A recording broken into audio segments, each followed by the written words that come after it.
Y bueno, este trastorno de bipolaridad, ya tenemos con nosotros a la doctora Iliana Raquel Marroquín, que nos viene a platicar un poquito más acerca de este tema que es bastante delicado. ¿Cómo está, doctora? Bienvenida. Bueno, tengan muy buenos días, Pamela y Daniela y audiencia, ¿verdad? Este día les voy a relatar un poco acerca de qué se trata el diagnóstico de trastorno bipolar, ya que en muchas ocasiones nosotros hemos escuchado la palabra y comúnmente hemos hecho un comentario, esta persona es bipolar, ¿verdad? Entonces realmente el trastorno bipolar es una enfermedad mental grave que se caracteriza por cambios en el estado de ánimo que van a fluctuar en polos opuestos. Van a pasar, por ejemplo, de la fase maníaca o alegría exagerada o fase de exaltación a la fase depresiva o a la fase en el que el paciente se va a manifestar con tristeza, aislamiento social o en muchos casos ideas de muerte. Esta enfermedad es crónica y recurrente. ¿Qué quiere decir? Que la enfermedad va a durar para toda la vida y se va a presentar durante episodios, ¿verdad? Van a ser episodios que van a resolver y van a volver a aparecer. Comúnmente son de inicio en la adolescencia, pero también se pueden presentar en el inicio de la adultez y hay ciertos episodios que se pueden presentar ya, por ejemplo, después de los 60 años de edad. Dentro del trastorno bipolar hay múltiples causas, ¿verdad? A veces nos preguntamos cuáles son las causas del trastorno bipolar o por qué me puede dar trastorno bipolar. Se saben que las causas pueden ser multifactoriales. Por ejemplo, la primera, la genética, ¿verdad? O la heredabilidad. Si tengo un familiar en primer grado, por ejemplo, padres o hermanos, o alguien cercano a mí, puedo heredar la enfermedad. Otro de los factores son por ejemplo, los fisiológicos. Después de un estado, por ejemplo, de un embarazo, en un posparto, yo puedo desarrollar la enfermedad. Están los factores ambientales o psicosociales, que son los factores estresantes. Por ejemplo, la muerte de un familiar, la pérdida de una relación, la pérdida de un empleo. Un detonante ambiental o psicosocial puede hacer que yo desarrolle la enfermedad si yo ya traigo la predisposición genética. Se ha descrito en otros países que la prevalencia de esta enfermedad es arriba del 4% en la población, ¿verdad? De repente pensamos que es una enfermedad aislada que no me puede dar, y si yo tengo la genética, en cualquier momento después de un episodio que sea traumático para mí, puedo desarrollar la enfermedad. Y se da la oportunidad de poder modificarlo y que esta persona, si desarrolla bipolaridad, desaparezca. Digamos, si yo ya tengo la genética y tengo un estresor, hay una alta probabilidad que yo desarrolle la enfermedad. Entonces, de repente hay cosas que nosotros no podemos medir. Por ejemplo, la muerte de un familiar, un divorcio, la pérdida de un empleo. Entonces, cuando ya se inicia la enfermedad, ya no se puede curar. Se mantiene con tratamiento, pero es una enfermedad que va a durar por el resto de la vida. Esta enfermedad se va a presentar de dos tipos, ¿verdad? Cuando hablamos de trastorno bipolar, existe el trastorno bipolar tipo 1, que es en el que el paciente se va a presentar en la fase maníaca o esa alegría exagerada, ¿verdad? Que es una alegría mayor de lo normal en una persona. Tiene que haber uno o más de estos episodios para que yo pueda hacer el diagnóstico, y en el tipo 1 puede o no haber un diagnóstico de un cuadro depresivo anteriormente al cuadro. Y en el trastorno bipolar 2 también se va a caracterizar por otra fase que se llama hipomaníaca, que también es un grado de alegría, solo que es un poco menor que en la manía, pero aquí sí es obligatorio que el paciente haya presentado, por ejemplo, un cuadro depresivo previo. No puede que haya sido 5, 10 años anterior, pero es requisito para hacer el diagnóstico de trastorno bipolar tipo 2. Es importante saber cómo vamos a identificar de repente la fase maníaca y la fase depresiva, ¿verdad? Bueno, los pacientes depresivos, vamos a notar que en ellos hay autoestima baja.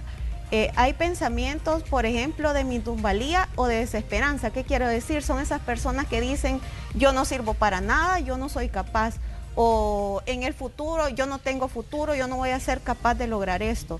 También estos pacientes van a presentar alteraciones en su patrón de sueño. De repente en el día pasan con somnolencia, ¿verdad? Durmiéndose, y en la noche con insomnio, o sea, de repente no se van a poder dormir o se van a despertar en la madrugada y ya no van a poder conciliar el sueño. Otro de los síntomas en el cuadro depresivo que son muy frecuentes es, por ejemplo, la pérdida del apetito, que se acompaña en muchas ocasiones de la pérdida de peso. Son pacientes que se van a aislar, o sea, no van a querer salir de su casa, van a perder el interés por hacer actividades de la vida diaria, por ejemplo, ir a trabajar, estudiar, salir con mis amigos, y en muchos casos van a manifestar, por ejemplo, ideas de muerte, o sea, de repente pensar, yo quisiera mejor estar muerto. Y en muchas ocasiones las ideas suicidas, ¿vea? Yo me quiero quitar la vida de esta manera, o hacer en muchas ocasiones intentos suicidas fallidos. Luego tenemos la contraparte, ¿verdad? Que es el polo opuesto. ¿Cómo vamos a identificar un paciente que se encuentra en la fase maníaca o esa alegría exagerada que ya no es normal, ¿verdad? Así se le denomina, cuando es una alegría exagerada, maníaco. Una alegría patológica es el término, se denomina al grado de alegría máxima, ¿verdad? Entonces va a ser manía o hipomanía, que la diferencia entre ambos términos es que, por ejemplo, los pacientes que están en la fase maníaca ya no van a ser funcionales. ¿Qué quiere decir esto? Ya no van a poder trabajar, ya no van a poder cuidar a sus hijos, no van a poder mantener su relación. En cambio, en la fase hipomaníaca, que siempre es un grado de alegría bastante, pero es un poco inferior, estos pacientes van a poder, por ejemplo, venir a trabajar, ir a dejar a sus hijos, cuidar de sus hijos, ocuparse de la casa. Entonces eso es lo que diferencia ambas fases, ¿vea? La pérdida del funcionamiento social.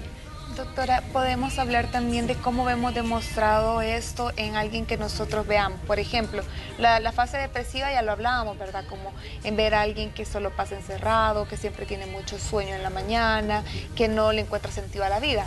Pero en la parte maníaca, ¿cómo lo podemos ver expresado? Porque cuando hablamos de alegría nosotros o felicidad pensamos que es algo bueno. Entonces, ¿cómo podemos ver esto expresado? ¿Y cada cuánto se da, digamos? ¿Cómo son los parámetros o los periodos en los que alguien puede estar deprimido o en los que alguien puede estar en su fase maníaca? Una forma de diferenciar la fase maníaca, ¿verdad? Que de repente este término nosotros no lo conocemos, pero es como el grado de alegría, demasiada alegría. ¿Cómo vamos a ver estos pacientes? Los vamos a encontrar con autoestima alta, por ejemplo, las personas que se creen más de los demás. Los vamos a encontrar que son pacientes que pasan demasiado inquietos o haciendo demasiada actividad física. Por ejemplo, haciendo ejercicio, estamos en la casa y no podemos estar sentados, estamos limpiando, no nos podemos estar quietos. Son pacientes que vamos a ver que pasan hablando demasiado, o sea, no se callan. Ellos tienen fugas de ideas y de repente están hablando de un tema y se pasan a otro tema. También estos pacientes tienen una disminución de la necesidad de dormir. ¿Qué quiere decir? Que en la noche ellos no van a dormir, van a pasar en la noche de repente poniendo música a todo volumen, bailando, limpiando la casa, bañándose en múltiples ocasiones, cambiándose ropa, y es comúnmente como lo van a describir los familiares. Otra de las sintomatologías que vamos a ver en estos pacientes es las ideas de grandeza. Por ejemplo, los pacientes hablan de que tienen mucho dinero, de que son dueños de empresas, de que tienen relaciones con personas importantes, que reciben muchas empresas, y también hay delirios paranoides, ¿verdad? Las personas que piensan que alguien más les quiere hacer daño o están planeando cosas en contra de ellos. Tiene estas situaciones, van como paralelas. Dentro de para hacer el diagnóstico casi que se manifiestan todos los síntomas.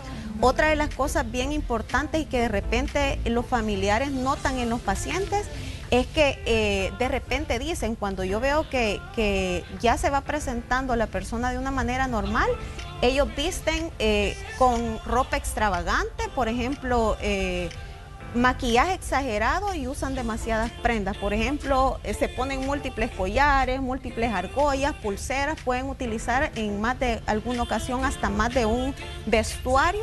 Entonces la familia de repente dice, eso ya no es normal, ¿verdad? Porque él no era así, él no se cambiaba ni se vestía así.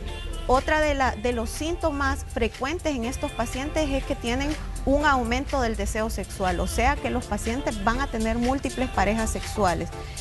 Van a tener comportamientos irresponsables, como cuáles, van a salir a manejar de manera temeraria, o de repente los familiares dicen es que compra un montón de cosas, hace un montón de gastos, se compra 5 camisas, 5 pantalones, zapatos y solo es la necesidad de gastar el dinero sin ningún uso. Los familiares en muchas ocasiones pueden identificar esta sintomatología en los pacientes y de hecho cuando hay recaídas los familiares comienzan a notar, por ejemplo, fíjese que yo ya estoy notando que él se está maquillando más, se está vistiendo más de forma inadecuada, entonces ese es como un inicio, como una alerta de que los familiares saben que él va a presentar una recaída. Dentro de las dos fases, no es como que de repente le pasó un día esto y la otra fase y ya es un diagnóstico de trastorno bipolar. Se dice que la fase maníaca o la fase de alegría exagerada tiene que durar aproximadamente de 15 días y puede llegar a durar de 4 a 5 meses. Y la fase depresiva comúnmente se va a presentar en un periodo de 6 meses y en algunos casos se puede cronificar hasta un año, ¿verdad? Entonces depende de los dos tipos de diagnósticos, entonces nosotros vamos a identificar las fases maníacas o las fases depresivas. O sea que no es como nosotros vulgarmente decimos, ay, este es bipolar solo porque ahorita se estaba riendo y después tal vez recibió una noticia fea que te bajoneó y uno sin conocer los términos realmente a veces lo dice de esa forma y es lo incorrecto. Es una manera incorrecta ya que debe de cumplir el tiempo establecido. Por ejemplo, para la fase maníaca son lo mínimo 15 días para poder hacer el diagnóstico, o sea, 15 días que los familiares vengan notando todos estos síntomas, vea, y puede que unos días tenga unos síntomas, otro día otros síntomas, pero tiene que haber pasado 15 días así. Y la fase depresiva sí, ¿verdad? Puede durar de 6 meses y cronificarse hasta periodos de un año. De repente pensamos, y como esta enfermedad es para toda la vida, no tiene cura. Realmente dura toda la vida una vez esta enfermedad se desarrolla, pero es importante el tratamiento. ¿Y qué vamos a ver en el tratamiento? Va a ser un tratamiento integral. ¿Y qué quiere decir integral? Que no solo vamos a utilizar fármacos o no solo vamos a utilizar el enfoque social, sino que va a ir de la mano. Pero sí es bien importante que a la hora de que el paciente se le diagnostique la enfermedad, hacer conciencia al paciente y más que todo que al paciente, a la familia. ¿Por qué? Porque estos pacientes no van a creer que están enfermos. O sea, si usted le dice al paciente usted tiene diagnóstico de trastorno bipolar, el paciente no le va a creer. Entonces a quien le tenemos que hacer conciencia es a los familiares, ¿verdad? Uno, ¿por qué? Porque si los pacientes no tienen apego a su tratamiento farmacológico, los pacientes van a presentar múltiples recaídas que los van a llevar a ingresos hospitalarios múltiples y son ingresos prolongados, ¿verdad? De 15 días hasta un mes. Entonces es bien importante hacerle conciencia a la familia que el tratamiento dura toda la vida, no va a durar, si ahorita se curó de la fase depresiva o de la fase maníaca, solo ahorita se va a tomar el tratamiento y después lo deja de tomar, ¿verdad? Gracias, doctora, de verdad por esa explicación, de verdad que es un tema bastante extenso, pero qué importante conocer, ¿verdad? Términos y conocer sobre el trastorno de bipolar. Yo creo que es muy interesante, ¿verdad? Incluso para no bromear con el término, ¿verdad? Porque hay personas que en serio la están pasando muy mal y también si nosotros nos estamos dando cuenta que alguien cercano está pasando por lo mismo, hablar con la familia o con la persona cercana para poderlo tratar y más que todo, ¿verdad? Para que él pueda tener o ella una vida plena. Muchísimas gracias, doctora. Muchas gracias a ustedes también por la invitación y estoy a sus órdenes, ¿verdad? Y a las órdenes de la audiencia también. Los contactos para que puedan... El número de contacto es el 7745-4419 y en las redes sociales me pueden encontrar como doctora Raquel Marroquín. Perfecto, ahí en pantalla aparecen los contactos también. Nosotros vamos a continuar así con más de Hola El Salvador.